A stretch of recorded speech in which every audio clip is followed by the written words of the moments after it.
The merciless wild. The heartless seas.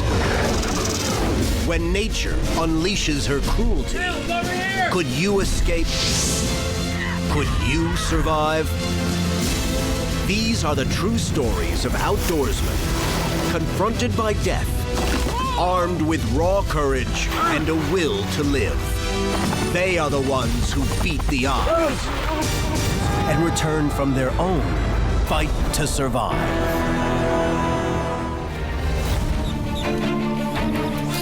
A family fishing trip turns into a bloody, savage nightmare. Something grabs me on my right leg and immediately takes me underwater. A 500-pound bullshark is clamped on Craig Hutto's leg, and the beast isn't letting go.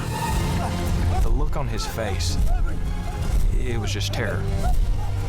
A trail of blood to the shore leads to an agonizing choice between life or limb. Please don't let them take my leg. When life hangs in the balance, what does it take to survive?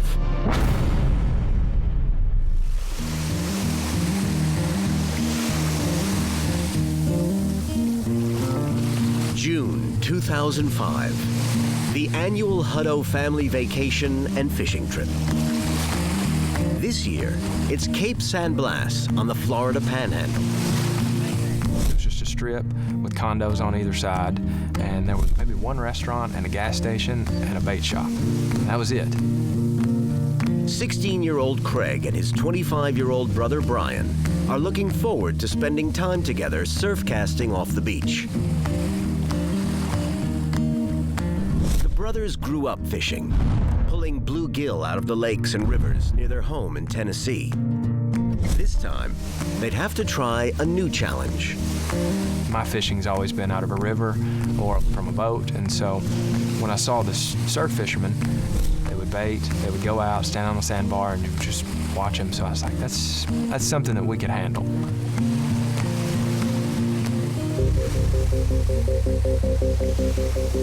We would hook up with frozen shrimp on the beach. We would attach it to the pole, and then we would hold the pole above our head. Once we got on the sandbar, it was maybe knee-deep.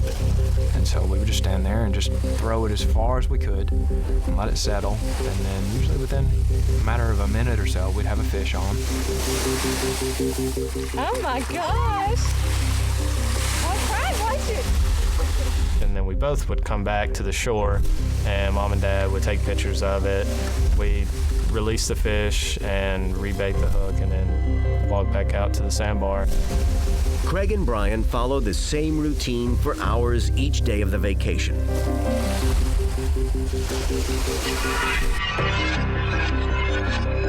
On the third day of the trip, Monday, June 27th, 2005, the family heads out early. It's an overcast day, and there's hardly anyone on the beach. The brothers also notice that the surf is churning up a lot of sand. The clarity of the water was terrible. You could probably see about a foot, and then that would be it. Really had no perception of what was under you or what might touch your leg or anything.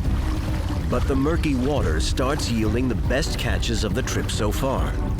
Right when we cast, we'd catch something within 5 seconds. And this went on for 45 minutes.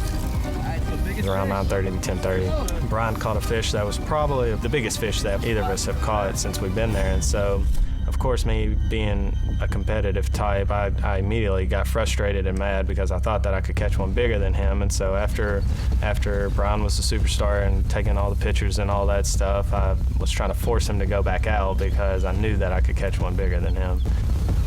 I could tell Craig was pretty fired up because I remember he's like, come on, let's go, let's go. The decision to wade back out would change their lives forever. Lurking in the waters of this part of Florida are the most aggressive and deadly sharks in the world, the bullshark. Bullsharks love to cruise in warm, shallow water. As they head back out, Brian is slightly ahead and 10 feet to the right of Craig. They move towards a little gully, and start to drop down into it. The water was probably about a couple inches above my belly button, and all of a sudden, out of nowhere, it feels like a punch on my left thigh, and water's murky, don't know what it is. And I remember that he just did this. Whoa, what was that? The vacation is over.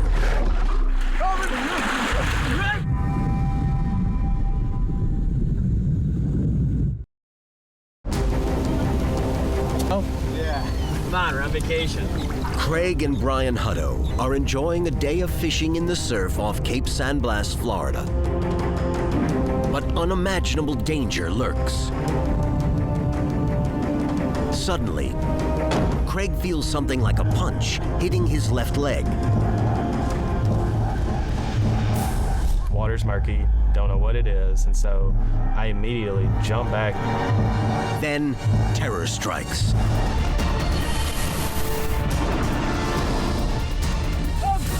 Something grabbed me on my right leg. Immediately, I went straight into shock. I vividly remember that the only thing that I was thinking was, Craig, this is a dream. You have to wake up right now. A 500-pound bullshark is clamped on Brian's leg, and it's pulling him out to sea. When he disappeared, the tail end of the shark rolled up, and at that moment I just started yelling. I remember yelling shark, I remember yelling 911. Brian rushes towards the murderous shark to save his brother. He goes under, and then he pops back up and he just looks at me and he just yells help. And I mean, he's just screaming. And The only thing I saw was a pool of blood, and didn't even see a fin, didn't even see anything. Brian just comes up and takes his right arm and puts it under both my armpits and across my chest. Craig he's thrashing at the water. The look on his face, it was just terror. The shark is not letting go. It literally felt like I was pulling a dump truck. I don't know that the shark was fighting against us, but we're just pulling the weight of the shark, the weight of Craig. You've got the waves going back and forth.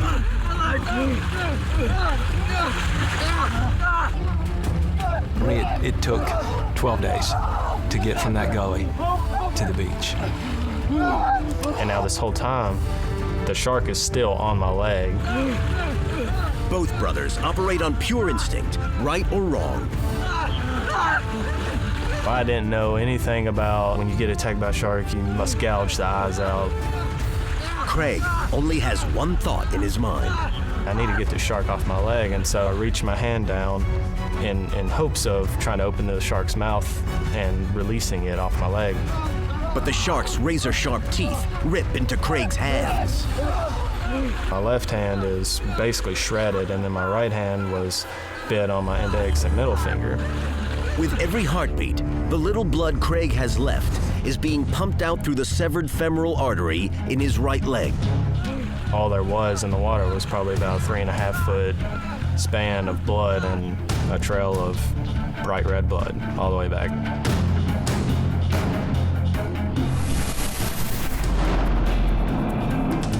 The brother's dad, Roger Hutto, rushes out to help his sons. Both grabbed me under my arms, and the shark's still on my leg. Brian reacts with irrational fury. Just turned my body around, and that shark's still there. So I remember I just started punching. It was kind of like punching a bag of Quickcrete. It was just really, really hard and sort of abrasive, and I don't think it made any difference whatsoever. I think it was just through, it spun around, and took off.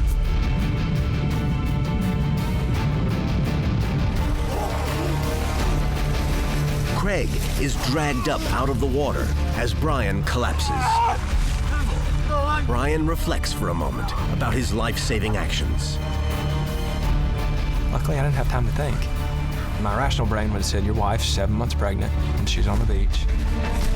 And if you're really thinking about this, you're swimming towards something that's bred. I mean, it just eats. That's all it does. It eats.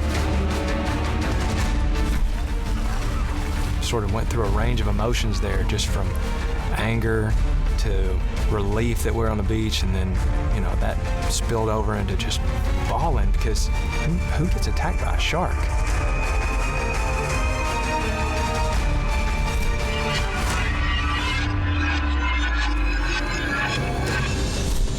"911 has been called, but with a severed femoral artery, Craig will most likely die before the ambulance arrives. He needs a miracle, and he gets one. It's a miracle that there were 3 nurses on the beach that morning, just on vacation like we were, and they immediately came over and did exactly what they were trained to do. Craig is extremely short of breath and ghostly white. Somebody call an ambulance. Somebody call I didn't know at the time that this was symptoms of someone who has severe bleeding. Didn't know that I was that close to dying at that moment. Show them. You stay with me, okay? How do you feel? As the nurses work to stop the bleeding, Brian flags down the EMTs. So I was in shock, and so I didn't feel any pain from the shark biting me, but the pain that I did feel is when someone's putting pressure on your artery, and I mean, I don't think any type of shot can cover that pain up. I remember my dad saying, we just don't know how bad it is. The blood loss was pretty big, and he was fighting. Now, a medevac helicopter is rushing to the scene, but Craig Hutto is losing the fight. They're gonna help you, okay? Stay with me. Stay with me.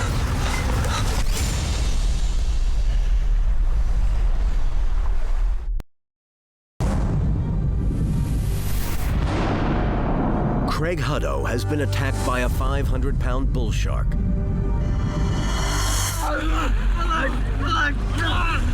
And he's lost half the blood in his body. His life is slipping away. The nurse says we're having a hard time keeping him stable.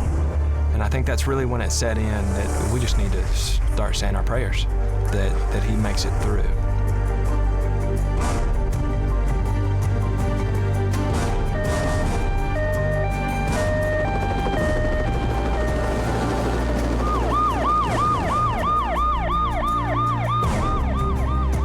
When Craig regains consciousness, his hands and leg are heavily bandaged.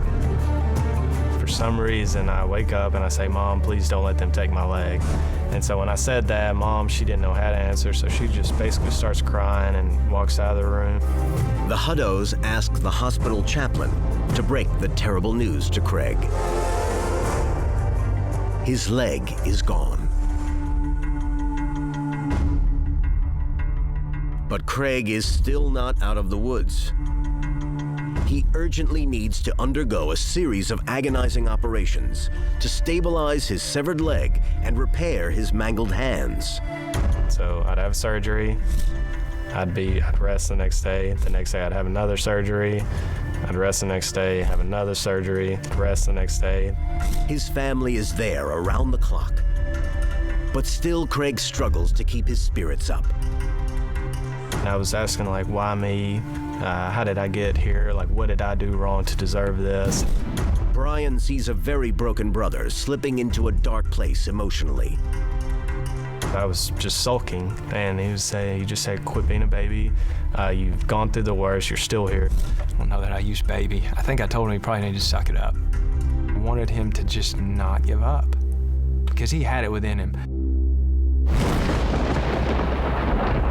To make matters worse, after 9 days and 4 surgeries, the hospital has to be evacuated for Hurricane Cindy. Craig is airlifted closer to home, to Vanderbilt Children's Hospital in Nashville, Tennessee. At Vanderbilt, he endures 3 more surgeries to graft skin from his left thigh onto the bottom of his amputation. Finally, after another 10 days in the hospital, he's sent home to recover.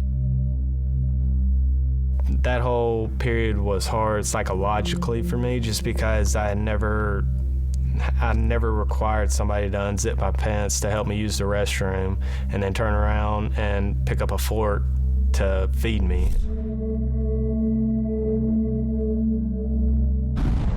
While he's recuperating, Craig gets a visit from two strangers who would become lifelong friends, John Siciliano and Sarah Reinerston, amputees and competitive athletes. They actually flew out from California basically to let me know that just because this happened to you doesn't mean that's the end of your life. You're still gonna be able to do whatever you want. In fact, just 5 months after the shark attack, Craig goes to La Jolla, California as John and Sarah's guest to watch the Challenged Athlete Triathlon. It was awesome. It was people that had injuries that put mine to shame, that were doing much more than what I even thought I could do.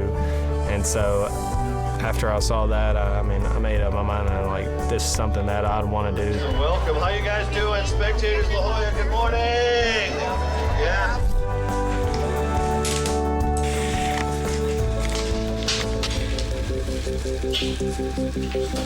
Craig then suffers the painful process of being fitted for an artificial leg.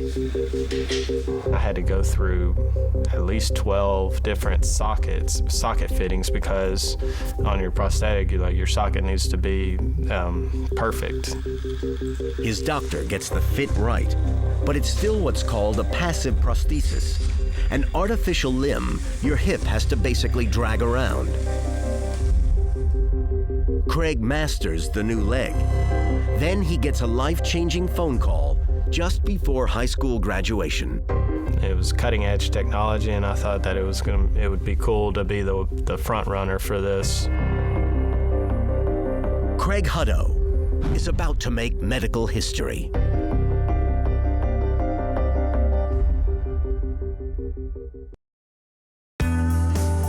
Since 2007, shark attack victim Craig Hutto has spent hundreds of hours helping the Vanderbilt University prosthesis program. Vanderbilt University's mechanical and electrical engineering program, they were creating a new type of prosthetic leg, and so they were looking for test subjects around the Nashville area that would be interested in helping them.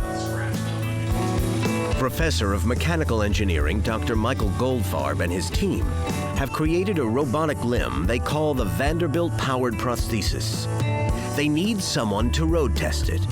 It's been really exciting working with them, because I'm kind of the lab rat. The Vanderbilt Powered Prosthesis is constructed of aluminum alloy and weighs only about 9 pounds. The leg is battery operated with a power system that is based on the one used in hybrid automobiles. This prosthesis uses advanced transmission mechanisms and electrical motors to move the knee and ankle joints independently with power, the way a real leg moves. The robotic leg mimics human biomechanics and allows amputees to walk without the characteristic leg-dragging gait of conventional artificial legs. The prosthesis is embedded with software that programs itself based on the wearer's movements. In other words, the artificial leg is learning from Craig's able body. And so with their leg, I'm able to walk up stairs as well as slopes. I'm just extremely fortunate that I had this opportunity.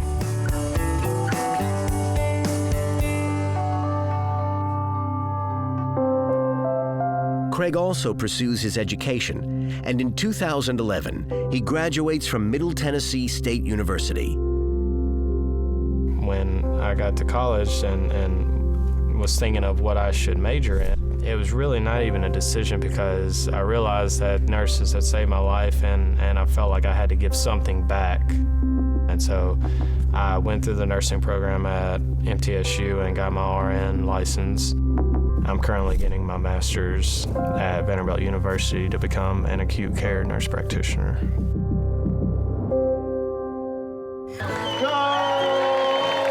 And as for that promise he made to himself back on the beach in La Jolla, watching the Challenged Athlete Triathlon, Craig goes one better. He and his brother Brian and their middle brother Zachary all trained together to compete as a team in the San Diego Triathlon Challenge. He trained, he got his wetsuit, he got in the pool, and we got out there, and I remember looking at the water thinking, it's gonna be tough. It just seemed really challenging. Swimming with one leg, swimming in the ocean for the first time. Once I got in the water and it kind of all hit me like, whoa, this water's a little murky. The horn rang and basically it was me trying to swim 1.2 miles, so it went about fine. It was an emotional time while he was in that water. And then they let us go down to the beach when he came out. And he comes out and he gets his crutches, and I was so choked up and so proud of him because he'd come full circle.